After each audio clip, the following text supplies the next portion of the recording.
सैयदना इमाम हुसैन शहीद करबला, इमाम आली मकाम सिब्ते रसूल रदी अल्लाह तआला अन्हु व अर्ज़ाहु अन्ना, जब मदीने तैयबा में थे और आपको यजीद ने बैत के लिए इसरार किया, और जानते हैं मदीने का गवर्नर वलीद बिन उक़बा इमाम हुसैन को अपने घर में बुलाया और रात के वक्त कहा कि आप यजीद की बैत कर लें, सब ठीक हो जाएगा। आपने एक तारीखी जुमला फरमाया था, आज वो सब मुसलमानों को याद होनी चाहिए। इमाम हुसैन ने ये नहीं कहा मैं हुसैन रसूलुल्लाह का नवासा यजीद की बैत करूंगा फासिक व फाजिर की, ये नहीं कहा आपने। तवज्जो चाहता हूं, आपने ये नहीं फरमाया, बल्कि ये फरमाया मुझ जैसा उस जैसे की बैत कैसे कर सकता है। ये क़यामत तक आने वालों के लिए मैसेज है, हुसैन जैसा कभी भी यजीद जैसे की बैत नहीं कर सकता, और ना ही वैसों की ताकत को वो मान सकता है। और अल्हम्दुलिल्लाह हमारी माओ ने बचपन से हमें हुसैन को ही सुनाया है, यजीद को नहीं। इसलिए आज अगर किसी तख्त पर यजीद बैठा हो तो हमें डर नहीं लगता इस बात का कि वो गर्दन उड़ा देगा, हमें इस बात का खौफ नहीं लगता कि फांसी पर चढ़ा देगा। हमें इस बात का यकीन है कि अगर हमारे टुकड़े भी हो जाएंगे तो इंशाअल्लाह हमारी रूहें करबला जरूर पहुंचेंगी, इमाम हुसैन के साथ क़यामत के दिन उठाए जाएंगे, हक बात करते हुए अगर दुनिया से जाएं। अजीजा ने गिरामी वकार, मैं तारीख की चंद झलकियां आपके सामने रखूंगा। मुझे हुक्म भी हुआ है, बहुत जल्दी वक्त खत्म हो जाएगा, समेटना है।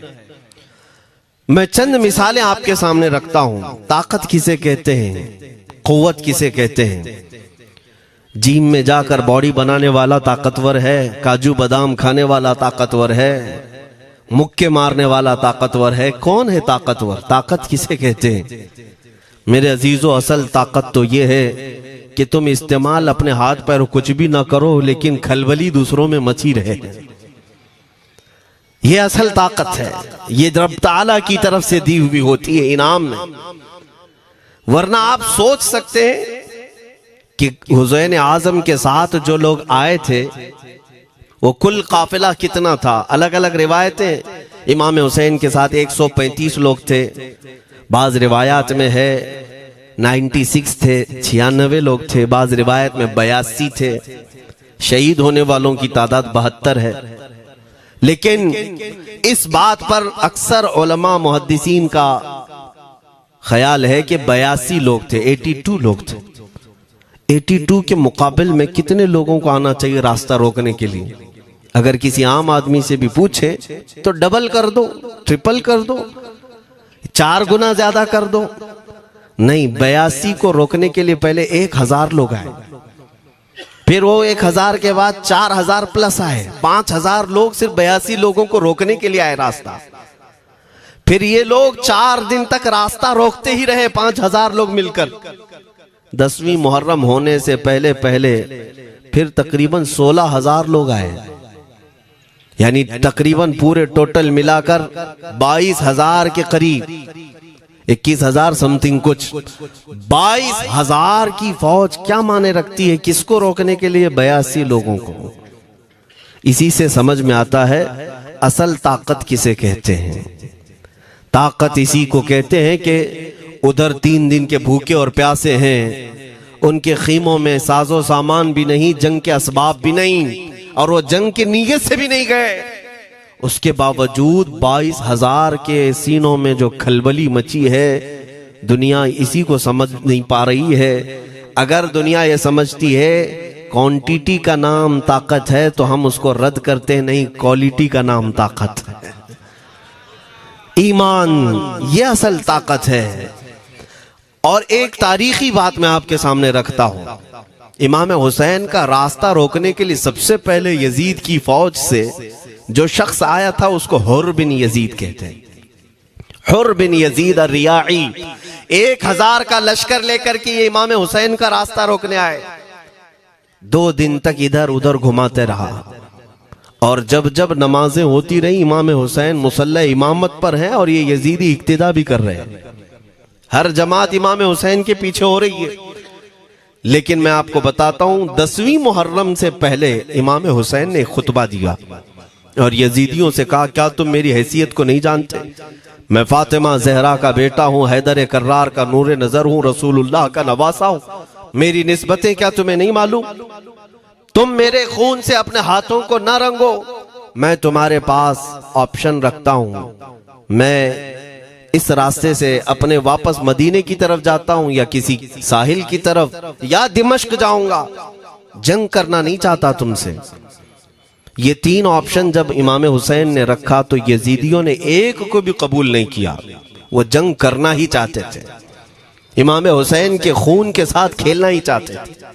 लेकिन जो हुर बिन यजीद है, तवज्जो चाहता हूं, जो खुद इमाम हुसैन का रास्ता रोकने के लिए आया, उसके दिल में ये बात आई और उसने आकर के 10वीं मुहर्रम को यजीदियों से कहा, मियां मान लो हुसैन की बात, 3 में से कोई एक बात मान लो, हम जंग नहीं करना चाहते, वो रसूलुल्लाह के बेटे ही तो हैं।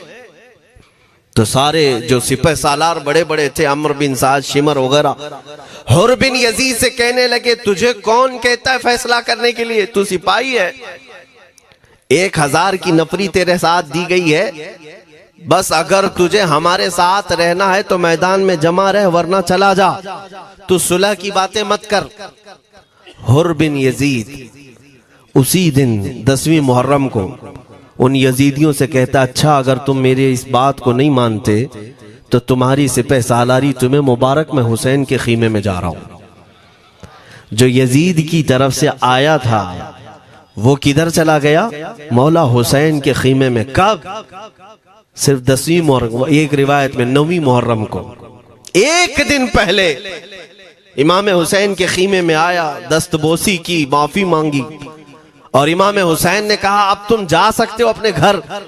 हुर बिन यजीद ने कहा, मैं उस वक्त तक अब आपका साथ नहीं छोड़ूंगा जब तक मेरे जिस्म में आखिरी सांस बाकी रहे, मैं आपके साथ रहूंगा। अब इमाम हुसैन की वफादारी में आने वाला कौन था? इसलिए मैं आपको एक चीज दे जाता हूं मेरे अजीजों, अल्लाह अज़्ज़ वजल की कुदरत के फैसले हैं, वो जब चाहता है कहीं से भी किसी को हिदायत अता फरमाता है। वो बातिल कुव्वतों के मौजूद पलने वाला बच्चा भी कभी रब तबारक व तआला हिदायत देता है, उसे आलिम बनाता है, और कभी काबे की छांव में पलने वाले को मौला अबू जहल भी बनाता है, गुमराह कर देता है। हुर बिन यजीद मौला हुसैन के पास आ गए। जो बात मुझे कहनी है उसके लिए मुझे इतना वाकया बयान करना पड़ा है। मैं असल पॉइंट की तरफ आता हूं, क्यों मैं ये बयान कर रहा हूं। जब 10वीं मुहर्रम को जंग शुरू हुई, अम्र बिन साद ने तीर चलाया, तो जानते हैं खीमा हुसैन की तरफ से सबसे पहले मैदान में उतरने वाला यही हुर बिन यजीद ही, यही उतरे अपने घोड़े पर सवार होकर उन्हीं यजीदियों से लड़ने के लिए जिनकी फौज में ये आए थे, उनके मुकाबले में लड़ने के लिए गए। और जब लड़ने की इब्तिदा हुई, सुबह से दोपहर के करीब तक वो लड़ते रहे, जवाल तक। अब जो बात कहना है तवज्जो से सुनो। हुर बिन यजीद ने सुबह से लड़ाई की, बहुतों ने वहां पर मैदान जंग में मुकाबला आराइयां की हैं, लेकिन हुर बिन यजीद की जो लड़ाई है वो तारीख में लिखी हुई आज भी। उन्होंने यजीदियों के साथ जो जंग किया, कई घंटे जंग करने के बाद, जानते हैं तन्हा हुर बिन यजीद ने 120 यजीदियों को कत्ल किया। 120 की तादाद, एक घोड़सवार एक ही है, 120 को मार गिराया। उसके बाद जामे शहादत नोश किया। मैं तारीख पढ़ रहा था, वहीं पर हमने किताब को रोक दी। बहुत सारे लोग करबला के वाकयात में इमाम हुसैन के खानदान के बच्चों के शहादत तो बयान करते हैं, उनके जिस्म कट गए, उनके ऊपर घोड़े दौड़ाए गए, लेकिन तुम ये नहीं जानते कि हुसैनी शहजादों ने बातिल कुव्वतों के कैसे छक्के छुड़ाए थे। एक एक जवान ने मुकाबिल में आने वालों को उनकी औकात कैसे याद दिलाई थी। अब सुनो, हुर बिन यजीद 120 को मार गिरा सकते हैं, वो भी एक दिन पहले खीमा हुसैन में आने वाला, एक दिन पहले खीमा हुसैन में आने वाला। बात समझ में आ रही है? अभी जो एक दिन पहले खीमा हुसैन में आ जाए उसकी ताकत का हाल ये है, जो पैदाइशी हुसैनी हो उसकी ताकत का हाल क्या हो। मेरे अजीजों, ताकत किसे कहते ये समझो।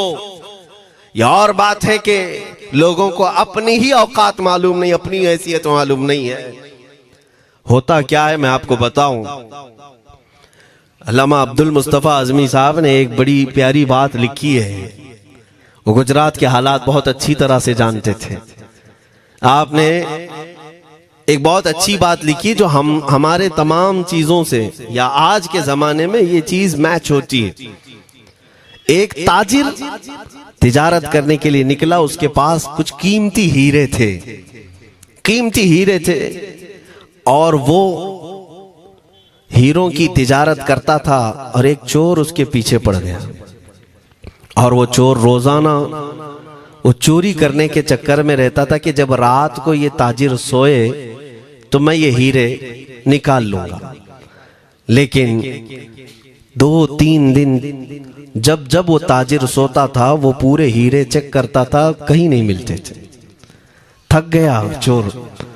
3 दिन के बाद उस ताजिर को उसने पूछा, चोर ने कहा कि तुम हीरे रखते कहाँ हो? दिन भर तो तुम्हारे पास होते, रात में कहाँ जाते?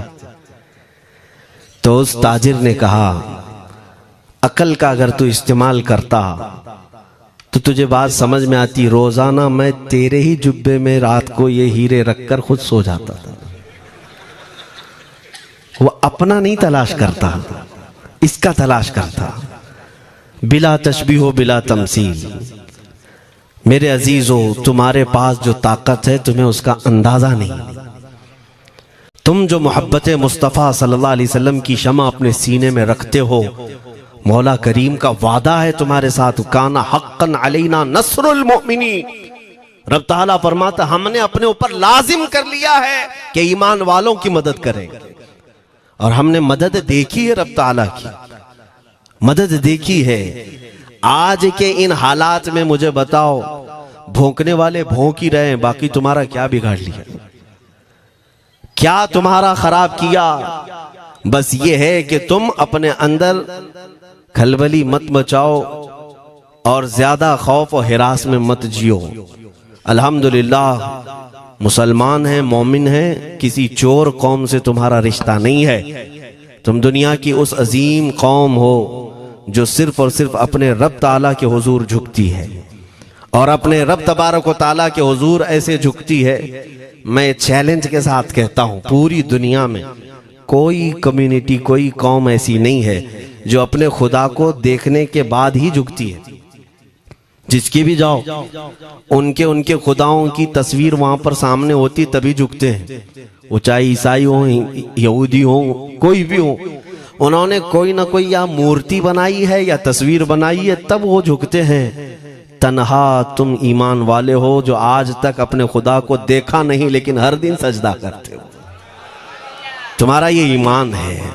और कुरान में शुरू में ही अल्लाह ताला ने जो तारीफ फरमाई सूरह बकरा में, युमिनून बिल गैब, अल्लाह फरमाता है ये वो लोग हैं जो गैब पर ईमान रखते हैं, देखा नहीं। और दुनिया में करोड़ों मस्जिदें होंगी, किसी मस्जिद में अल्लाह की तस्वीर है? किसी मस्जिद में? और या तुम्हें सलातो सलाम पढ़ने के लिए मेरे आका की तस्वीर देखने की जरूरत है? यही तो तुम्हारा ईमान है मेरे अजीजों। मेरे आका को हमने दिल में बसा रखा है, और जब हुजूर पाक की याद आई, बगैर तस्वीर देखे हम खड़े हो जाते हैं और उनकी मोहब्बत वैसी होती है, हमें किसी तस्वीर और मूरत को देखने की जरूरत भी नहीं होती। तुम्हारी खुसूसियात बहुत हैं। अल्लाह रब्बुल इज्जत ने तुम्हारी पेशानियों को महफूज रखा है, किसी अहरे गैरे के सामने झुकने नहीं दिया। पेशानी मुकद्दस है तुम्हारी।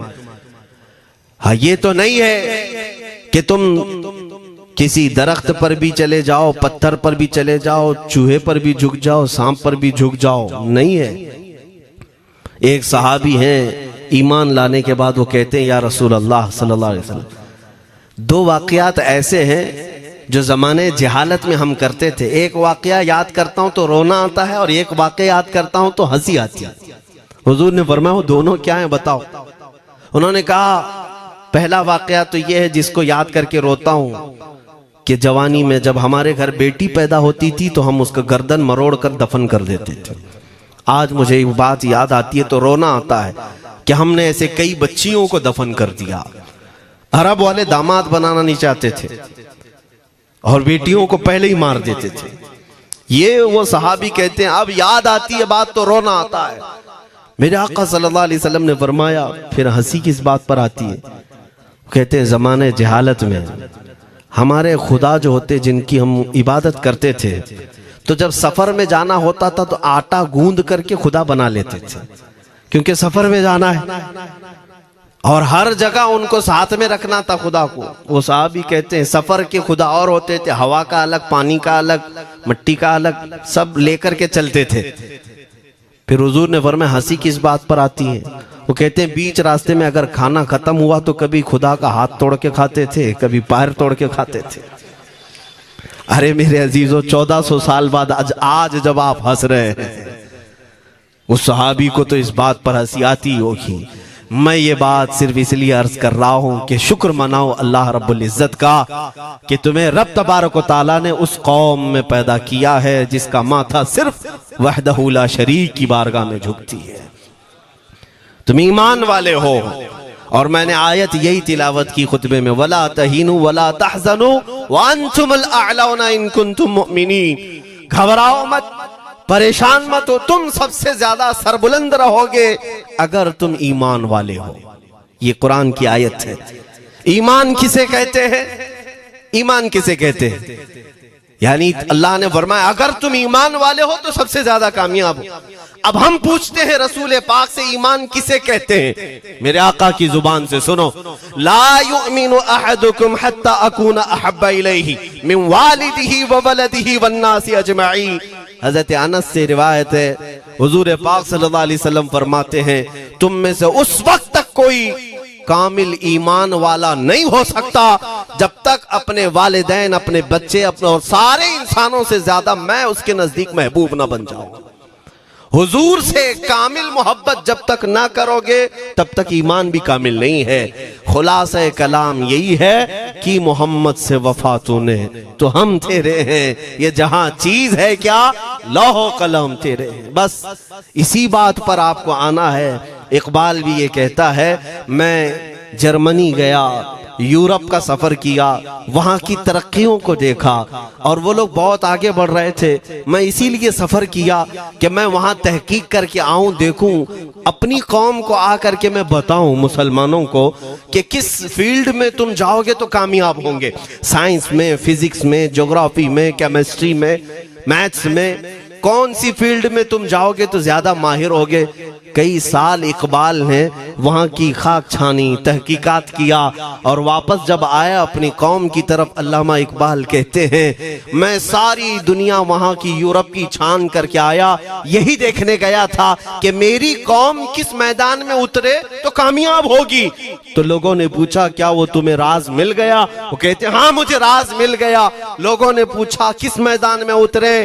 तो वो इकबाल कहता है मैं तो राज को पहुंचा, अपनी कौम को बताता हूं तुम्हारी तरक्की का राज सिर्फ इतना ही है कि मोहम्मद से वफा तूने, कि मोहम्मद से वफा तूने तो हम तेरे हैं। ये जहां चीज है क्या लौह कलम तेरे हैं। सारी कामयाबी का असल राज मेरे आका से बेइंतहा मोहब्बत है। मैं दीनी शख्सियात की बात अपनी जगह पर, जो जिसको आप दुनियावी उलूम कहते हैं, लाओ मैथ्स का कोई बहुत बड़ा माहिर रियाजीदान या कोई साइंटिस्ट आपको ऐसा लगता हो, लाओ मेरे आला हजरत इमाम अहमद रजा फाजिल बरेलवी के सामने। जानते हैं आप उस आला हजरत फाजिल बरेलवी ने 55 उलूम पर अपनी तहकीकात लिख दी हैं। बाकी जानते कितने थे वो अल्लाह ही बेहतर जाने। एक बात मैं आपको बता रहा हूं, मैथ्स में, मैथमेटिक्स में उनके पास ऐसी ऐसी इजादात थी। एक किताब आला हजरत ने लिखी है ज्योमेट्री पर, आज के बच्चे जो कॉलेज पढ़ते हैं वो जानते होंगे। ज्योमेट्री की भी कई उसमें अक़साम लिखी गई हैं, और आला हजरत ने एक किताब लिखी है कश्फुल इल्ला अन सिमतिल क़िबला, क़िबला पहचानने का इल्म। तुम तो आज वो कंपास लेकर के पहचानते हो ना, अब तो मोबाइल में आ गया, मोबाइल को घुमाओ, इधर दिखा रहा उधर, उधर दिखा रहा उधर क़िबला। मेरे अजीजों, इस्लाम मशीनों से नहीं चलता है। इसका सेल चला गया तो क्या तुम्हारा इस्लाम चला जाएगा? इसकी बैटरी चली गई तो क्या तुम्हारा दीन चला जाएगा? नहीं, इस्लाम मुकम्मल कवायद और ज़वाबित के साथ है। सारी मशीनें खत्म भी हो जाए, इस्लाम ने तुम्हें कायदे बनाकर दिखाए हैं, प्रैक्टिकल। ये क़िबला पहचानने का इल्म होता है। शहर का तूलुल बलद अर्जुल बलद देखना होता है, बहुत सारी उसमें चीजें, उसकी सतह समंदर से ऊंचाई कितनी है, फिर सितारों को देखा जाता है, फिर पहचाना जाता है क़िबला, उसको हिसाब में लगाया जाता है। आला हजरत ने ये जो किताब लिखी पूरे 1400 साल में है। आला हजरत की ये किताब जिसमें 10 कायदे खुद उन्होंने इजाद किए, उनसे पहले किसी ने नहीं लिखी, खुद उन्होंने इजाद किए। और उसके बाद आला हजरत ने चैलेंज के साथ कहा कि मैंने, फकीर ने ये 10 कायदे इजाद किए हैं, इस पर कोई अमल करके क़िबला पहचानना चाहे तो उस पर अमल करके खड़ा हो जाए, अगर हिजाबात हटा दिए जाएं तो काबा उसकी नाक के सामने होगा। आला हजरत ने लिखा है काबा ऐन उसकी नाक के सामने होगा। परफेक्ट कायदे उन्होंने लिखे। ये कायदे कहां से आए? हिसाब, मैथमेटिक्स। जो अलीगढ़ के प्रोफेसर अपने फंसे हुए मसाइल हल करने के लिए आला हजरत के पास आए, वाकयात आपने सुने होंगे। अब मैं आपसे कहता हूं, एक बहुत बड़े प्रोफेसर साहब अलीगढ़ के, वो लंदन या ऑक्सफोर्ड जा रहे थे या जर्मनी जा रहे थे कुछ मैथ्स के फंडे हल करने के लिए। आला हजरत के खलीफा ने उन्हें मशवरा दिया कि चले मौलाना अहमद रजा साहब बरेली में रहते हैं, उनसे बात कर लेंगे। पहले तो उन्होंने मजाक उड़ाया, मौलवी लोगों का काम है, प्रोफेसर जिसमें फंसा हुआ है। उन्होंने कहा लंदन और जर्मनी जाने में जितना खर्चा आता है उससे कम ही बरेली को लगता है, एक बार ट्राई कर लीजिए। वो आए आला हजरत के यहाँ, वो मौलाना सैयद सुलेमान साहब के कहने पर जब आला हजरत के पास आए, असर का वक्त था, अजान हो चुकी थी, आप मस्जिद की तरफ जा रहे थे। प्रोफेसर साहब से मुलाकात हुई। आला हजरत ने पूछा कैसे आना हुआ? उन्होंने कहा एक बहुत पेचीदा मसले में फंस गया हूं, मैथ्स का, रियाजी का, हिसाब का हल नहीं होता, इसके लिए मैं बाहर का सफर कर रहा था। आपके शागिर्द मौलाना सुलेमान साहब ने कहा कि आपसे मिलने। आला हजरत ने कहा दिखाएं क्या मसला है? उन्होंने कहा इतने शॉर्ट टाइम में यह हल नहीं होगा, नमाज के लिए आप जा रहे हैं। आला हजरत ने फरमाया फिर भी दिखाओ। आला हजरत को उन्होंने वैसे ही खड़े दिखाया। देखते ही आला हजरत ने उंगलियां रखी और कहा इसका यहां से, इसका यहां से, फलां का यहां से, इस तरह आप लगा करके देख ले, मैं असर की नमाज से फारिग होकर आता। वो प्रोफेसर साहब कहते हैं उन्होंने चुटकियों में यूं हल किया, मैं जब बैठ करके उस मसले को लगाया तो तुरंत 2 मिनट में वो मसला हल हो गया। अब जिसके लिए मैं ये वाकया अर्ज कर रहा हूं सुनो। वो हैरत में आंखें फटी फटी रह गई उस प्रोफेसर साहब की। उधर नमाज होने के बाद आए आला हजरत, तो वो अश करने लगे। कहा मौलाना साहब मैं पहली मर्तबा देख रहा हूं कि मदरसे का कोई मौलवी मैथ्स के इतने टफ फंडे को हल कर लेता हो। मौलाना ये तो बताएं ये रियाजी और ये मैथ्स के मसले आपने किससे सीखे? कौन है आपको? किस कॉलेज में, किस यूनिवर्सिटी से आपने सनद हासिल की है? यही मुझे कहना है मेरे से। अब आला हजरत का जवाब सुनो। कहते हैं जनाब मैंने अपने वालिद से सिर्फ प्लस माइनस और मल्टीपल के मसले सीखे, जमा, नफी और ज़रब हमारे वालिद साहब ने बस इतना ही सिखाया। और उस वक्त बचपन में मुझे मंतिक, फलसफा, ये सब किताबें पढ़ने का शौक था। मैं हिसाब के, ज्योमेट्री के ये किताबें लेकर बैठा। मेरे वालिद आए, देखा, पूछा अहमद रजा क्या पढ़ रहे हो? मैंने दिखाया ये मंतिक है, फलसफा है या हिसाब की किताबें हैं। मेरे वालिद ने वो किताबें अपने हाथ में ले ली और कहा, जा रसूलुल्लाह की हदीसें पढ़, सदक़े में सारे इल्म दे दिए जाएंगे। आला हज़रत फरमाते हैं, उसके बाद मैंने अपनी जिंदगी मेरे मुस्तफ़ा के कदमों में लगा दी। ये जो आप देख रहे हैं ये मेरे मुस्तफ़ा के कदमों से छन कर मुझे मिला है। बस बात समझ जाओ, ताकत इसी को कहते हैं। नबी पाक सल्लल्लाहु ताला अलैहि वसल्लम से बेइंतहा मोहब्बत करने वाला वो दुनिया के किसी मैदान में भी तन्हा नहीं होता, तन्हा नहीं होता। अजीजा ने गिरामी वक़ार, मैं इस बात की तरफ आपको ले जाता हूँ। एक सहाबी हज़रत सलमा बिन अक्वा रदियल्लाहु ताला, इनको राजिलु रसूलिल्लाह कहा जाता है। हुजूर सल्लल्लाहु अलैहि वसल्लम के ऐसे सिपाही जितने गज़वात में गए, जितनी जंगों में गए, कभी घोड़े पर नहीं बैठे, पैदल। और वह ऐसा पैदल चलते थे कि कोई घोड़ा भी उनके साथ नहीं पकड़ पाता उनको जब वो भागते थे। घोड़ा भी अपनी तेज रफ्तारी के बावजूद उन्हें नहीं पकड़ पाता। उनको लक़ब मिला था राजिलु रसूलिल्लाह, छल करके सफर करने वाला रसूलुल्लाह का सिपाही।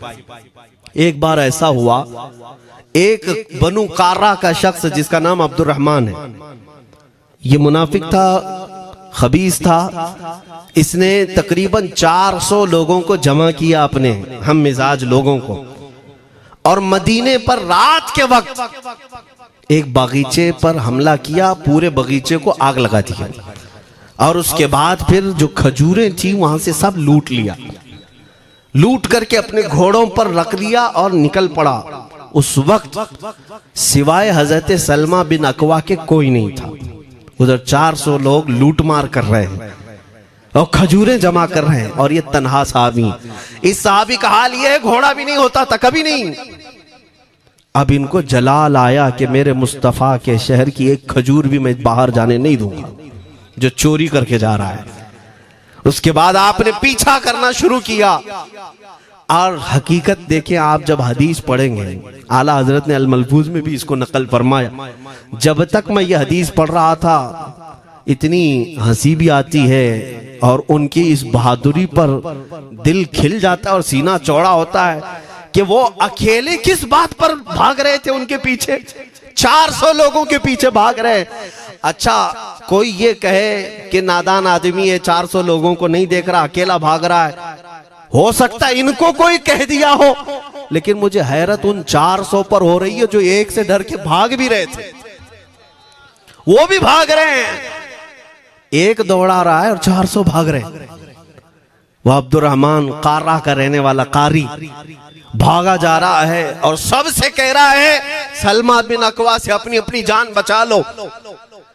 इसीलिए मैं कहता हूं ये बुज़दिल कौमें हैं, मेरे मुस्तफ़ा के गुलामों का मुकाबला करने की सकत नहीं रखती जिसके सीने में इश्क़ मुस्तफ़ा हो। 400 भागते रहे और ये भगाते रहे बहुत दूर तक। जब हज़रत सलमा बिन अक्वा भागते थे तो घोड़े भी पीछे पड़ जाते, और आप जैसे जैसे कोई घोड़सवार आता उसकी टांग पकड़कर खींचते और उसकी गर्दन पर पैर रखते, फिर आगे निकल पड़ते थे। न जाने कितनों को उन्होंने तन्हा अपने हाथों से गिराया, कोई मुकाबला करने को तैयार नहीं। गिराते भी हैं और उनकी गिरी हुई खजूरें जमा भी करते हैं कि मुझे मदीने वापस ले जाना है। उस सहाबी को मैं पढ़ता हूं, अजीजा ने गिरामी खजूरें जमा करते रहे और उन्हें भगाते रहे। आखिर में वो 10-10 की टुकड़ियों में बदल गए। वो अब्दुर्रहमान कार्रा का रहने वाला कहने लगा, एक साथ मत भागो, ये अकेले सबको भगा रहा है, 10 इधर जाओ, 10 उधर जाओ, 10 उधर जाओ। जालिमों, पलट कर मेरे मुस्तफ़ा के गुलाम का मुकाबला करके देखते हैं, लेकिन किसी से नहीं हुआ। वो पहाड़ की चोटियों में चले गए। हज़रत सलमा बिन अक्वा पहाड़ पे भी चढ़ने लग गए। तो अब्दुर्रहमान कार्रा वो कहता है वहीं से चीख करके, सलमा बिन अक्वा तुमको क्या चाहिए, क्यों पीछा कर रहे हो? कहा, मैं शहरे रसूल की एक खजूर भी जब तक तुम्हारे पास होगी पीछा करता रहूंगा। उसने वहीं से अपने सारे साथियों को पुकार कर कहा, सारे लोग खजूरें फेंक दो, अपनी जान बचा लो। सबों ने खजूरें दे दी। हजरत सलमा बिन अक्वा पूरी खजूरें जमा की है, कितनों को रोनते हुए वापस आने लगे। जानते हैं एक सहाबी और है हजरत अबू कुतादा, जिनको फारिसु रसूलिल्लाह कहा जाता है। उनका घोड़ा दौड़ता हुआ, उनको दौड़ाता हुआ हजरत अबू कुतादा उस पर हैं और 10 लोग और साथ हैं। वो हजरत सलमा बिन अकवा की मदद के लिए आ गए। जब वो आए तो ये अक्सर को तो गिरा चुके थे, खजूरें ले भी चुके थे। हजरत अबू कुतादा 10 सहाबा के साथ जब आए, हजरत सलमा बिन अकवा की और मदद हो गई। अब ये मदीने आने लगे तो तवज्जो चाहता हूं। हजरत सलमा बिन अकवा ने पूछा, मैं तो अकेला दौड़ा रहा था, कोई मुझे न देखा था, न ये वाकई की किसी को खबर थी, तुम यहां तक कैसे आए? तुमको किसने भेजा मेरी मदद के लिए? मुसलमानों याद रखो, मेरे मुस्तफा की वफादारी में जब कोई निकलता है तो कहां से मदद आती है अंदाजा भी नहीं होता। हजरत सलमा बिन अकवा ने उनसे पूछा अबू कुतादा से, तुम आए कैसे? हजरत अबू कुतादा ने जो जवाब दिया वो और ताज्जुब का था। कहा, हमने नहीं देखा, हमको मालूम भी नहीं तुम किसके साथ गए हो, हमें ये वाकया भी नहीं मालूम, लेकिन हम अपने खीमे में बैठे थे, हमारा ये घोड़ा दौड़ता हुआ है, ये घोड़ा दौड़ता हुआ आया और दोनों पैर बार बार उठा करके हिनहिनाने लगा। मेरा घोड़ा ऐसा कभी करता नहीं, वो जिहाद में जाने वाला घोड़ा है, फरमाबरदार है। अबू कुतादा ने उसको सहलाया लेकिन फिर भी वो खामोश नहीं हुआ। हजरत अबू कुतादा कहते, मैं पहचान लिया, वो अपनी पीठ पर मुझे सवार करना चाहता है। मैं इसकी पीठ पर बैठ गया। मेरे साथी भी ताज्जुब में थे, इतनी वक्त गुजर जाने के बाद घोड़े को न भूख लगी है न प्यास लगी है, ये कहां ले जा रहा है? अबू कुतादा कहते, ये घोड़ा है जो तुझ तक हम सबको ले आया है। हजरत सलमा बिन अकवा ने कहा, हाँ मुझे याद है, जब मैं उन 400 को दौड़ा रहा था तो तुम्हारा घोड़ा मुझे देख रहा था। पता ये चला दुनिया का हर जानवर भी मेरे मुस्तफा का वफादार है। अगर तुम नबी पाक सल्लल्लाहु अलैहि वसल्लम की इज्जत व हुर्मत के लिए उठते हो तो चूंटियां अपने सुराख में तुम्हारे लिए दुआ में मशगूल हो जाती हैं, मछलियां पानी में तुम्हारे लिए दुआएं करती हैं। अजीज़ान गिरामी वक़ार, आज मैं अपने जुमलों को समेटते हुए ये बात कहता हूँ, धोराजी की सरजमीन मैंने कभी सुना नहीं या कभी आपसे मुलाकात नहीं की, लेकिन इतना बड़ा मजमा हमें जो सुनने के लिए बैठा है, लोग मुसाफे के लिए आए, फूल हार पेश किए, टूट पड़ते हैं मुलाकातों के लिए। मैं अक्सर जलसों में भी और अपने प्रोग्रामों में ये कहता हूँ, मुझे जो आप इज्जत की निगाह से देखते हैं या मिलना चाहते हैं या देखना चाहते हैं या सुनना चाहते हैं, तो वो इसलिए नहीं है कि किसी बाप का, बड़े बाप का बेटा है या किसी सियासी पार्टी का नेता है। आपकी जो मोहब्बत है वो सिर्फ इसलिए है, ये नाज ये अंदाज हमारे नहीं होते, झोली में अगर टुकड़े तुम्हारे नहीं होते, या रसूल अल्लाह जब तक के मदीने से इशारे नहीं होते, रोशन मेरी किस्मत के सितारे नहीं होते। जो कुछ भी इज्जत मिली है हमें आज, वो किसी और सलाहियत की वजह से नहीं। साफ मैं बता देता हूं, मैं मुकर्रिर आदमी नहीं, मैं खतीब आदमी नहीं, मैं वो शोलाबार मुकर्रिर नहीं हूं कि जिनकी तकरीरों से लोग बहुत ज्यादा नफा उठाते हो। मैं तो तालिब इल्म आदमी हूं। मेरे आका सल्लल्लाहु ताला अलैहि वसल्लम के लिए इतनी वफा करना जानता हूं कि मैंने यह अहद कर लिया है, मेरे जिस्म में जब तक खून बाकी रहेगा, एक भी सालिम कुत्ता मेरे आका की तरफ उंगली भी उठाए, हम अपनी गर्दन भी निछावर करने को तैयार रहेंगे। मेरे आका सल्लल्लाहु ताला अलैहि वसल्लम के लिए कुर्बानी का जज्बा है, इसलिए मेरे आका ने ये इज्जत अता की है। फिर मुझे ये कहने का हक भी है, जब तक बिके न थे तो कोई पूछता न था, या रसूल अल्लाह तुमने खरीद कर हमें अनमोल कर दिया।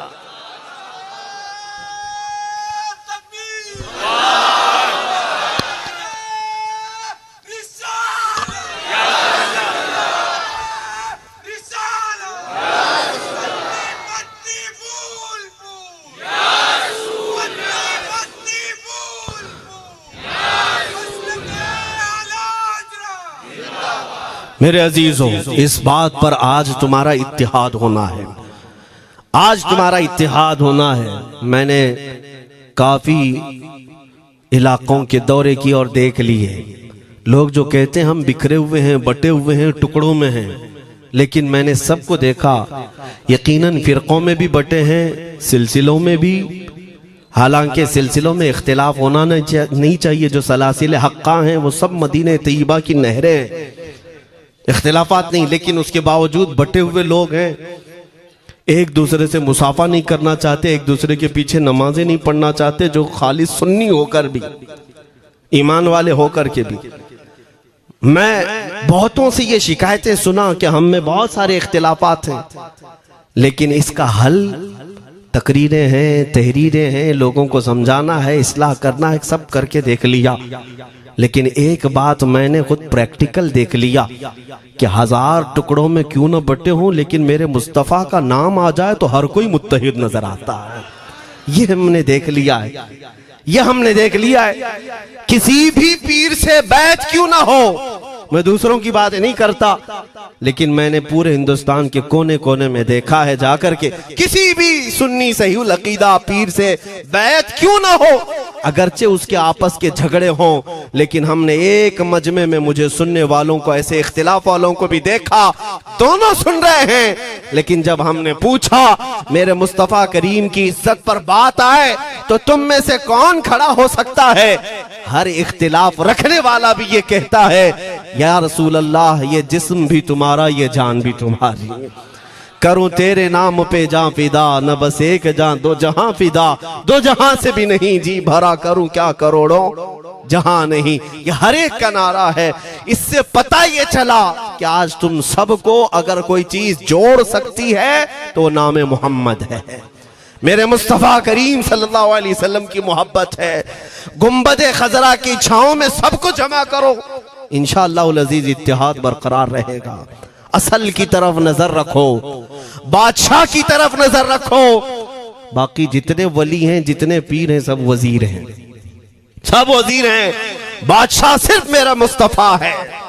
नबी पाक सल्लल्लाहु ताला अलैहि वसल्लम को हम शहंशाह तस्लीम करते हैं, लिहाजा अगर बादशाह की तरफ नजर होगी तो तुम्हें शैतान ये इस तरह की लड़ाइयों में नहीं रखेगा, वो कामयाब नहीं हो सकेगा। तुम सबका मिशन अगर मेरे मुस्तफ़ा की इज्जत और उनकी नामूस हो जाए, हुजूर अकरम सल्लल्लाहु ताला अलैहि वसल्लम की तरफ हमने देखा बड़े बड़े इख्तिलाफात खत्म हो जाते हैं। हजरत अबू ज़र ग़िफ़ारी, हजरत बिलाल हबशी, दोनों में झगड़ा हो गया था, तकरार हुई। हजरत अबू ज़र ग़िफ़ारी ने सिर्फ हजरत बिलाल को गुस्से में आकर कहा, काली औरत के बेटे, या इब्न उम्मी सौदा। ये तकरार में हो जाता है। हजरत बिलाल को ये बात लग गई, थे तो काले, लेकिन सहाबी ने कहा था काली औरत के बेटे। हुजूर के पास जाकर अर्ज किया, या रसूल अल्लाह, अबू ज़र ने मुझे आज यूं कहा, अबू ज़र ने मुझे आज यूं कहा, काली औरत के बेटे। मेरे आका सल्लल्लाहु अलैहि वसल्लम को जला लाया, बाहर आए, बुलाया, अबू ज़र कहाँ है? आए। हुजूर पाक ने उनको मुखातिब करके सिर्फ इतना फरमाया, अफीकल जाहिलिया, अभी तक तुम्हारे अंदर पुरानी जाहिलियत बाकी है? 3 बार पूछा और उसके बाद मेरे आका चले गए, कुछ नहीं फरमाया। पुराने जमाने की काफिरों की जाहिलियत अभी बाकी है, जो माँ के नाम से लोगों को गालियां देते या पुकारते थे। हजरत अबू ज़र ग़िफ़ारी को इतनी बात लग गई कि मेरे आका मुझसे रूठ गए, मेरे आका के दिल पर यह बात लग गई। तो उन्होंने ये नहीं किया कि देखा जाएगा बाद में क्या होगा, नहीं, सीधे मस्जिद नबवी में हजरत बिलाल को ढूंढने के लिए आए। कहाँ है? हजरत बिलाल मिल गए तो उनका हाथ पकड़ करके लाए। अबू ज़र ग़िफ़ारी जमीन पर लेट गए, सो गए। कहा है बिलाल, मुझे माफ कर दे, मैंने तुझे सख्त जुमला कहा, मुझे माफ कर दे। हजरत बिलाल ने कहा, ठीक है, मैंने माफ कर दिया, हो गई बात। लेकिन हजरत अबू ज़र ग़िफ़ारी ने कहा, नहीं, मेरा दिल इस पर सुकून नहीं मानेगा। एक काम करो ए बिलाल, तुम अपना ये पैर मेरे चेहरे पर रगड़ो, ये तुम्हारा तलवा जिसको मैंने काला कहा था, उसी तलवे से मेरे चेहरे पर तुम रगड़ो, ताकि मुझे मेरी हैसियत पता चल जाए। हजरत बिलाल क्या उनकी बात पर अपना पांव उनके चेहरे पर रगड़ देते, दोनों हाथों से उनको जमीन पर उठाया और सीने से सीना लगाया। कहा है अबू ज़र, कैसी बात करते हो? जिस आका के तुम गुलाम हो, उसी आका का मैं भी गुलाम। मैंने ये तारीख में पढ़ा है, अगर सख्तियों को कोई चीज जोड़ सकती है तो वो मेरे आका की मोहब्बत है और मुस्तफा करीम की मोहब्बत है। तुम्हारे सीने चौड़ा कर देगी, तुम्हारा दिल कुशादा कर देगी, तुम अपनों को एक्सेप्ट करने लग जाओगे अपने नबी की निस्बत पर। हाँ, एक बात याद रखें, मैं ये सिर्फ मेरे आका की निस्बत वालों के लिए कह रहा हूं। बाकी हमारा अकीदा तो ये है, नबी से हो जो बेगाना उसे दिल से जुदा कर दे, पिदर मादर बिरादर जानो माल उन पर फिदा कर दे। हम उसको मानते ही नहीं, चाहे बाप हो कि माँ हो, जो मेरे नबी को नहीं जानता, जो मेरे आका की अजमत को नहीं पहचानता। मैं उनके बारे में नहीं कहता। हाँ, हमारे एक उस्ताद बुजुर्ग उन्होंने फरमाया था कि बेटा बात करने का लहजा नरम रखना हमेशा। बहुत सारे लोग हमारी तकरीरों को अभी अभी जो सुनते हैं वो कहते हैं बहुत कड़क बोलते हैं, सख्त बोलते हैं। मेरे अजीजों, पिछले 15 साल से करते हैं हम तकरीरें, अखलाकियात पर, तसव्वुफ पर बहुत सारे नरम अंदाज में गुफ्तगू करने के हम आदी थे। वो सब नहीं देखते, लेकिन जहां हम थोड़ा सा चीखते हैं या गरज के साथ बोलते हैं, वो बहुत जल्दी किसी को लगती है और कहते हैं आप बहुत कड़क लहजे में कहते हो। 90% हमने नरम लहजे में बात किया है, लोगों को अखलाकियात सिखाया है। चोरी, जिना, डकैती, सूद, शराब, इन सब की मजम्मत पर बयानात हमने रिकॉर्ड किए। वो सब नजर नहीं आता, लेकिन सख्त जुमले बहुत जल्दी नजर आते हैं। लेकिन ये मैं क्यों करता हूं वो भी आपको बता दूं। हमारे एक बुजुर्ग उस्ताद ने फरमाया, कहा कि बेटा नरम गुफ्तगू करने की आदत रखना, इसलिए कि मेरे आका सल्लल्लाहु अलैहि वसल्लम की सुन्नत है नरमी से कलाम करना। लेकिन एक बात याद रखना, जिंदगी भर नरमी से बात करो, लेकिन मुस्तफा करीम सल्लल्लाहु अलैहि वसल्लम की एहानत या दुश्मनी किसी में देखो तो फिर न तुम्हारी जुबान मीठी होनी चाहिए, न दिल नरम होना चाहिए, न दिमाग ठंडा होना चाहिए। हाँ, ये ईमान का तकाजा है। हम जो सख्त बात करते हैं, लोगों को ऐसा लगता है कि इतना कड़क नहीं बोलना चाहिए। तुम्हें पता भी नहीं हजरत उमर फारूक कितना बोलते थे। हाँ, उमैर बिन वहब एक शख्स था जो हुजूर के कत्ल का इरादा करके आया था मक्का से। सफवान नाम का एक और शख्स, उमैर नाम के, दो लोग हतीम काबा में बैठकर मीटिंग करके आए। क्योंकि सफवान का बाप जंग बदर में मारा गया था, उमैर का बेटा जंग में कैदी होकर हुजूर के पास कैद था। दोनों का प्रॉब्लम सेम था। दोनों लोग हतीम काबा में बैठ करके फैसला करते हैं। सफवान ने कहा मैं तुझे बहुत पैसे दूंगा, एक तलवार को जहर में बुझा कर जाओ मदीने और मोहम्मद का कत्ल करके आओ सल्लल्लाहु अलैहि वसल्लम। उमैर बिन वहब तलवार छुपा करके मदीने आया, लेकिन जिस वक्त वो आया, हजरत उमर फारूक चंद सहाबा के साथ मस्जिद नबवी के बाहर खड़े थे। देखते ही उसकी गर्दन में जो है ये गमछा डाला, रुमाल, और कहा खुदू हादल कल, पकड़ो इस कुत्ते को। यह हजरत उमर की जुबान से निकलेंगे, कहते हैं पकड़ो इस कुत्ते को। यही वो है जो बद्र के अंदर, मैदान बद्र में मक्का वालों को भड़का रहा था जंग पर हुजूर के खिलाफ। यहाँ मदीने में आया है, पकड़ो इसको। हजरत उमर बाहर ही सब कर देते, लेकिन कहा कि मैं हुजूर से पूछ के आता हूँ इसका करना क्या है। मेरे आका के पास गए, कहा या रसूल अल्लाह, शैतान कुरैश आया है, कुरैश का शैतान आया है, उमैर बिन वहब, और मुझे लगता है वो बुरी नीयत से आया है। हजरत उमर पहले ही भांप रहे हैं, मुझे लगता है वो बुरी नीयत से आया है, क्या करना है आप हुक्म फरमाए। मेरे आका ने फरमाया उमर उसको अंदर ले आओ। उमैर बिन वहब को वैसी गर्दन में वो गमछा डाल के घुमा के अंदर ले आए मस्जिद नबवी में। हुजूर ने पूछा, हजरत उमर से कहा छोड़ दो उसको। जब अंदर आया तो पूछा हुजूर ने, क्यों आए उमैर? अब वो झूठ बोलने लगा, कहा मेरा बेटा आपके पास कैदी है, खैर खैरियत पूछने के लिए आया, और क्या है। मेरे आका ने फरमाया सच सच बताओ क्यों आए हो। उसने फिर कहा मैं अपने बेटे की खैरियत मालूम करने आया हूं, और क्यों आया हूं। हुजूर ने फरमाया खैरियत मालूम करने आए तो तलवार लेके क्यों आए हो। उसने तलवार दिखाने के लिए फेंक दिया, कहा इस तलवार का क्या होना है। तलवार तो हमारे पास बदर में भी थी, लेकिन पता आप ही के साथ थी। बड़ी बड़ी बातें करने लगा। मेरे आका को जलाल आया और कहा उमैर वो बात क्यों नहीं बोलते जो तुम सफवान के साथ काबा के हतीम में बैठकर करके आए हो। मदीने में बैठा रसूल खाने काबा में होने वाली गुफ्तगू को सुन रहा है। दूरो नजदीक के सुनने वाले वो काने लाले करामत पे लाखों सलाम। ये हदीस मौजूद है, सही हदीस है। इसी हदीस के तर्जुमानी करते हुए हम तो ये अकीदा रख ही सकते हैं ना, हम यहाँ से पुकारें वो वहां से सुने, मुस्तफा की समाअत पे। हाँ, ये अकीदा बरेली वाले का जो है वो अपने पेट का अकीदा नहीं, ये सहाबा का अकीदा है।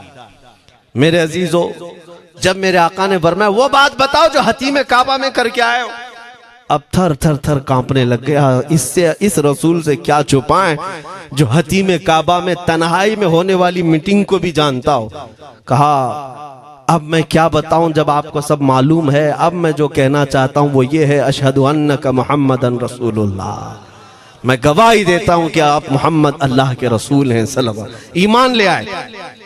अब सुनिए मेरे अजीजों, ईमान लाने के बाद हुजूर पाक सल्लल्लाहु अलैहि वसल्लम ने तलकीन फरमाई कि अब इस्लाम पर कायम रहो, ईमान पर बरकरार रहो। कत्ल करने के लिए आया, मेरे मुस्तफ़ा का गुलाम बन गए। अब उसके बाद हजरत उमर क्या कहते हैं, हजरत उमर जो गमछा गले में डाल के अंदर लाए थे, अब गले में हाथ डालकर बाहर ले जाते हैं। और बाहर जो साथी खड़े थे उन सबको मुखातिब करके कहते हैं, लोगों सुनो। हजरत उमर के अल्फाज सुने, कहते हैं थोड़ी देर पहले ये जो शख्स तुम देख रहे हो, मुझे खिंजीर इससे अच्छा लगता था। अल्लाह, ये लफ्ज भी है, वल्लाही इन्नी लअहब्बु खिंजीरन मिन हाज़ा। कहते हैं कि इससे बेहतर मैं खिंजीर को समझता था क्योंकि ये दुश्मन रसूल था। लेकिन अब सुनो ऐ लोगों, अब मेरे सगे बेटे से ज्यादा मुझको ये अजीज है, इसलिए कि मेरे आका का गुलाम। यही ईमान है, यही ईमान है। अजीज़ान गिरामी, खुलासा कलाम मेरी बात का यही है, मोहम्मद की मोहब्बत दीन हक की शर्त अव्वल है। इसी में हो अगर खामी तो सब कुछ नामुकम्मल है। इकबाल ने क्या खूब कहा था, अगर पहचानना हो तो मेरे अजीज़ों पहचानो, तुम मेरे आका सल्लल्लाहु अलैहि वसल्लम के कदमों तक अगर पहुंच गए तो यही दीन है। बमुस्तफ़ा बरसा खैश के दी हमाऊस, गर्ब उन रसीदी तमाम बुल हबीस। अपने आप को हुजूर तक पहुंचा दो, इसी का नाम दीन है। और अगर वहां तक नहीं पहुंच सके, जिंदगी पूरी अबू लहब की तरह है। हो ना ये फूल तो बुलबुल का तरन्नुम भी ना हो, चमने दहर में कलियों का तबस्सुम भी ना हो ना ये साकी तो मैं भी ना हो, खुम भी ना हो, बस में तौहीद दुनिया में ना हो, तुम भी ना हो। या रसूल अल्लाह, खीमा अफलाक का इस्तादा उसी नाम से है, नबज़ हस्ती तपश आमादा उसी नाम से है। दश्त में दामने कोहसार में मैदान में है, बहर में मौज की आगोश में तूफान में है, चीन के शहर मराकश के बयाबान में है, और पोशीदा हर मुसलमान के ईमान में है। वो मेरे आका की जात ही है, हर जगह है, और उसी की तरफ हमें सबको मुतवज्जो होने की आज जरूरत है। ताकत किसका नाम है, मैंने शुरू इसी बात से किया था, इसी पर खत्म करता हूं। ताकत और कुव्वत सिर्फ बॉडी बनाने को नहीं कहते, ताकत और कुव्वत सिर्फ और सिर्फ काजू बादाम खाने को नहीं कहते। ताकत और कुव्वत उसके अंदर है जो देखने को अगरचे कमजोर लगता हो, लेकिन दुश्मनों के सीने उसकी याद से ही आज भी खलबली मच जाती हो। हमने देखा है 100 साल पहले की बात, आला हज़रत इमाम अहले सुन्नत फाजिल बरेलवी इमाम अहमद रजा खां, नाम तो हर बच्चा जानता है आज, और अपनों से ज्यादा गैर भी जानते हैं और थरथराते भी हैं। लेकिन क्या कभी तुमने आला हजरत की सीरत में यह पढ़ा कि उनका जिस्म कैसा था? उनका जिस्म कैसा था? बहुत लहीम शहीम, चौड़े सीने वाले, बड़े बाल वाले, ऊंचे चेहरे वाले?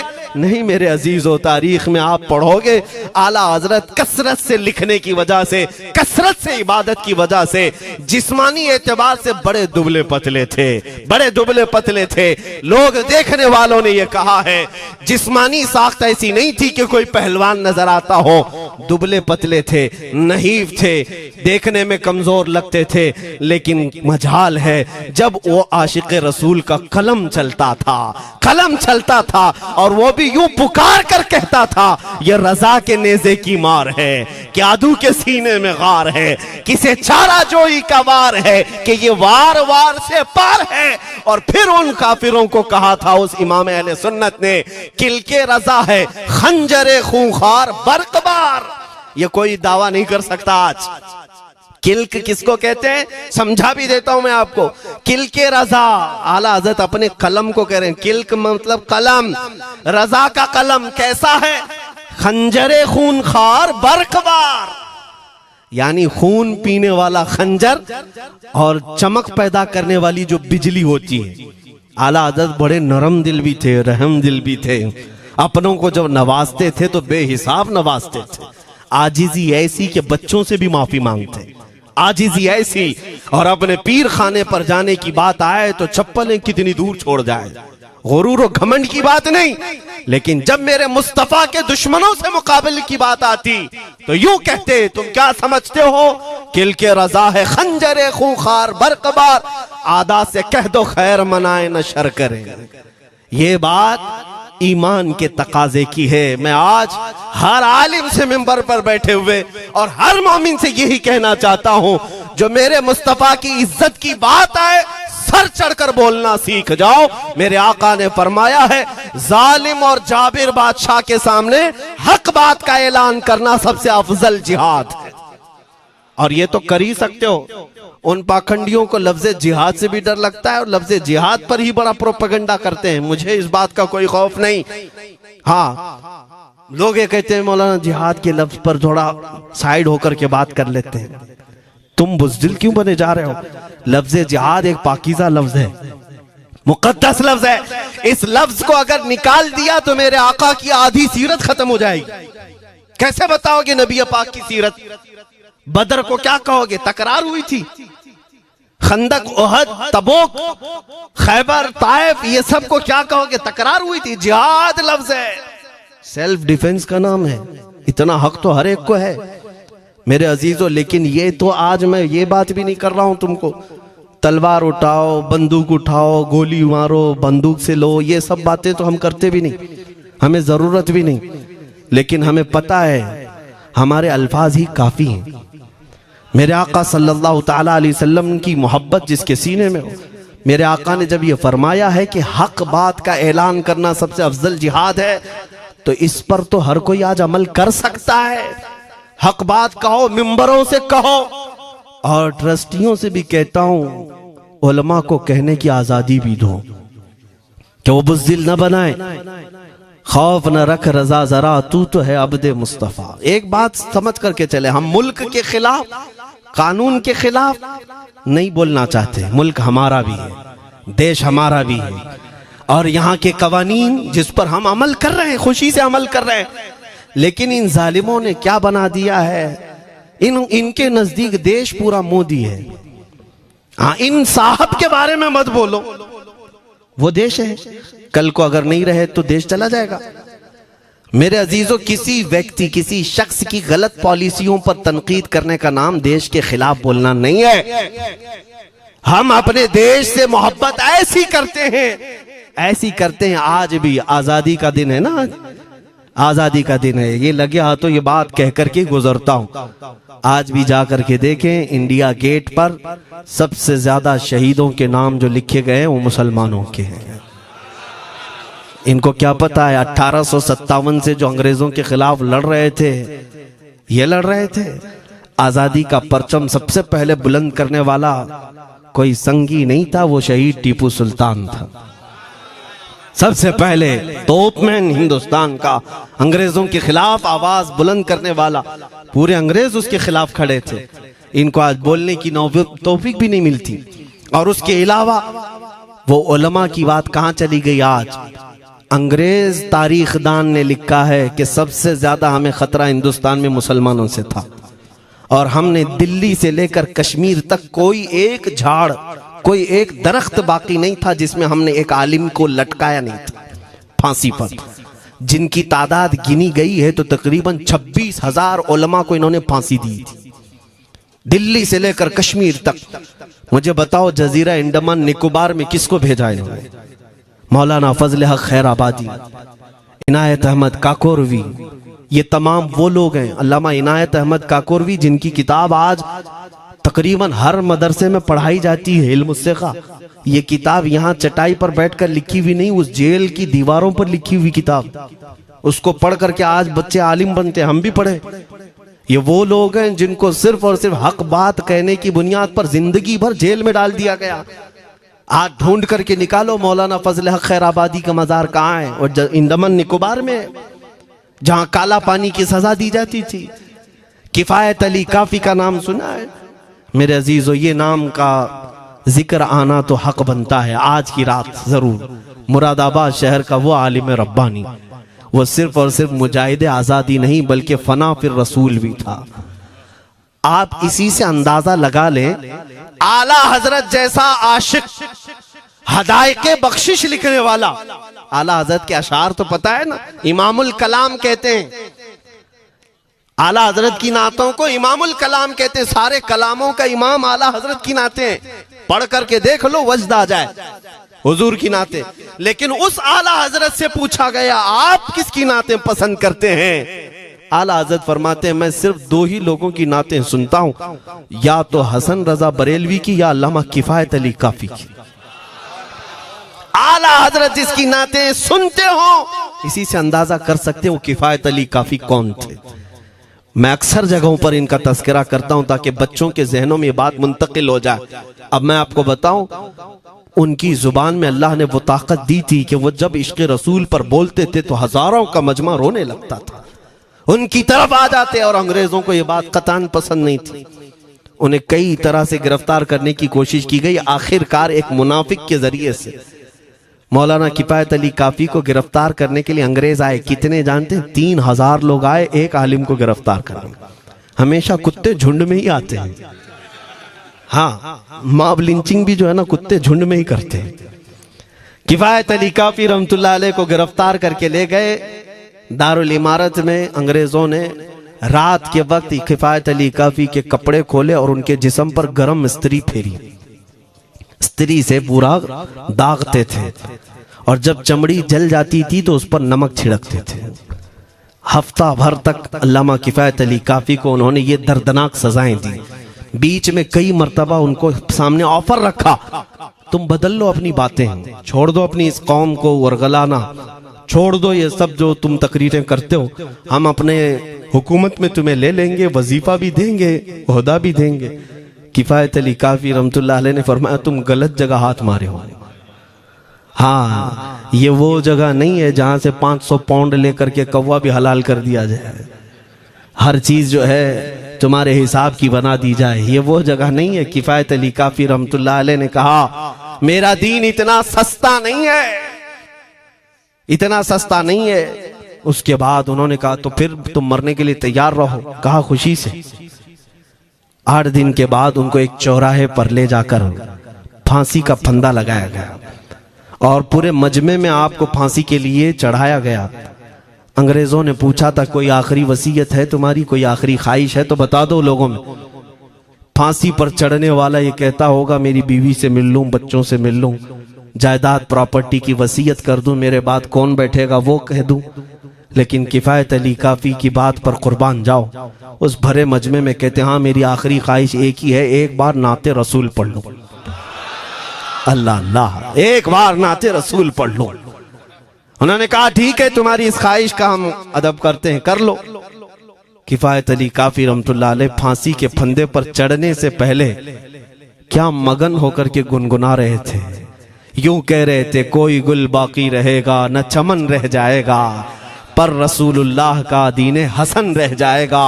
अतलसो कम ख्वाब की पोशाक पे नाजा न हो, इस तने वे जान पर खाकी कफन रह जाएगा। सब फना हो जाएंगे हश्र तक काफी वो, लेकिन नाम हजरत का जुबानों पर सुखन रह जाएगा। ये नाते पाक गुनगुनाते हुए चढ़ गए फांसी के फंदे पर। लोगों ने देखा फांसी तो लगी लेकिन लबों पर उसी तरह की मुस्कुराहट थी। क्यों? ये राज है मेरे अजीजों, मरने वाला ही जानता है। फंदा बाद में लगता है, आमिना का लाल पहले तशरीफ लाता है। मौत का दर्द उसे क्या होगा जो जमाले मुस्तफा देख रहा हो, मेरे आका सल्लल्लाहु ताला अलैहि वसल्लम की तरफ महव हो। अब सुनो, मैं ये बात क्यों कह रहा हूं, तुम इन बातों से घबराना नहीं, इन बातों से डरना नहीं कि कल को अगर आपके मिंबर पर बैठकर खिताब करने वाला ये आपका गुलाम मर जाता है, कट जाता है, कोई मुझे मार देता है, तो इस बात का यकीन रख लेना दीन रुकेगा नहीं। और मेरे आका सल्लल्लाहु अलैहि वसल्लम के नामूस और उनकी इज्जत में कोई कमी आने वाली नहीं।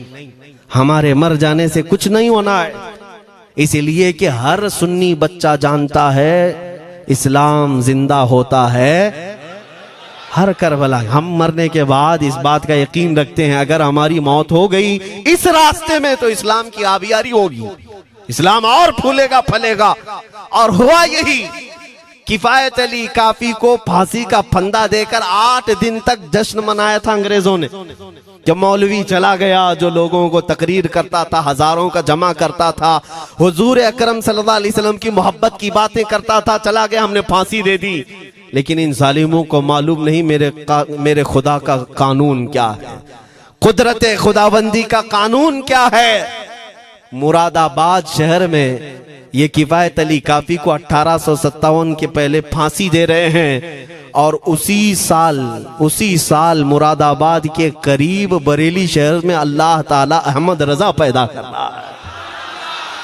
तुम एक आशिक को फांसी दिए, हुजूर पाक के चाहने वाले को तुमने फांसी देकर ये समझा कि आप खत्म हो गया इश्क की बातें करने वाला। लेकिन कुर्बान जाओ मोहब्बत मुस्तफा पर, मेरा रब ऐसे इन मक्कारों के मकर को फेरता है कि फौरन अल्लाह ताला ने ऐसा आशिक पैदा किया कि फिर बरेली की तरफ से उठने वाली आवाज एक शहर में एक बस्ती में नहीं दुनिया के कोने कोने में पहुंच गई। आज 100 साल हो गए उस मर्दे कलंदर इमाम अहले सुन्नत को दुनिया से गए हुए, लेकिन हर मस्जिद की मिंबर और मेहराब आवाज देती है मुस्तफा जाने रहमत पे लाखों सला, शमे बज़ में हिदायत पे लाखों सला। और फिर हमारे बच्चे भी ये आज कह जाते हैं डाल दी कल्ब में अज़मत मुस्तफा सय्यदी आला हजरत पे लाखों सला। ये निजाम है मेरे मौला का, एक चिराग तुम बुझाओगे मौला 100 चिराग रोशन फरमाएगा। हाँ इंशाअल्लाहुल अज़ीज इस बात पर हम सबको जमा होना है। अल्लाह करीम हमें हमारी खोई हुई ताकत व कुव्वत अता फरमाए। आप रब तबारक व तआला की बारगाह में ये दुआ करें कि ऐ रब्बे जुल जलाल जब तक जिंदगी बाकी है मौला मुझे तेरे नबी के वफादारों में शुमार फरमा। इसलिए मैं जब भी हुजूर की बारगाह में अरीजा पेश करता हूँ तो ये जरूर कहता हूँ आका बद हैं तो आपके, भले हैं तो आपके, टुकड़ों पे यही के पले हैं, रुख किधर करें तुझसे जो मुंह छुपाएं तो करें किसके सामने। या रसूल अल्लाह क्या किसी और से तवक्को नजर की है? हमारा मानना तो ये है, मैंने देखा भी है अपने बच्चों को, और हम कहते हैं मेरे आका की बारगाह में आका गुनहगार तो हो गए लेकिन आपके गद्दार नहीं है, गद्दार नहीं है। जब तक गद्दार नहीं होंगे मेरे आका की तरफ से तुम्हारे लिए हमेशा इस्तकबालिया खुला रहेगा। आओ मेरे अजीजों इस बात पर मैं गुफ्तगू को खत्म करता हूँ आज के इस उर्स मुबारका में। और आज आजादी की ये रात है, हम बारगाह मुस्तफा में अरीजा पेश करते हैं या रसूल अल्लाह आपको इस वतन से बुए वफा आई थी, मेरे आका इस वतन की तरफ नजरे करम फरमा दे। क़यामत तक आने वाली हमारी नस्लों में मेरे आका सिर्फ आपके आशिक ही पैदा हो, कोई गद्दार ना पैदा हो। हमारी दुआ यही है मेरे आका, मैं मुजरिम हूँ आका मुझे साथ ले लो कि रस्ते में हैं जा बजा थाने वाले, चमक तुझसे पाते हैं सब पाने वाले, मेरा दिल भी चमका दे चमकाने वाले। व आखिर दावा